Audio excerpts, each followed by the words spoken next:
காய்கறியெல்லாம் நறுக்கிறதுக்கு ஒரு சின்ன மிஷின் வேணும். அதை நீங்கள் கடையில் போய் கேட்க போகிறீங்க. நீட் அப்படின்னா தேவை, கட்டிங் அப்படின்னா நறுக்குதல். இந்த டூ, கேன் இந்த வார்த்தைகளை யூஸ் பண்ண போகிறோம். எனக்கு ஒரு காய்கறி நறுக்கும் இயந்திரம் தேவை. டூ யூ ஹாவ் இந்த 3 வார்த்தைகளை யூஸ் பண்ணி இந்த கேள்வியை ஃப்ரேம் பண்ணலாம். அதே மாதிரி can you give. Do you have a vegetable cutting machine?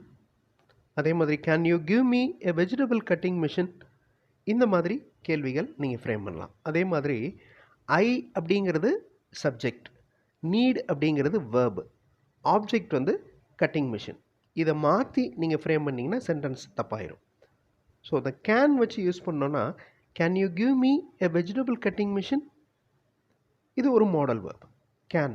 இந்த டூ அப்படிங்கிற வேர்ப் மாதிரி இதுவும் model verb. So does he have a vegetable cutting machine? அவர்கிட்ட வெஜிடபிள் கட்டிங் மிஷின் இருக்கா? இந்த மாதிரி நம்ம மாற்றி ஃப்ரேம் பண்ணலாம். ஃபுல் வீடியோ பார்க்குறதுக்கு சென்டாக் சேனல் பாருங்கள். ரிலேட்டட் வீடியோவில் லிங்க் இருக்குது. தேங்க்யூ.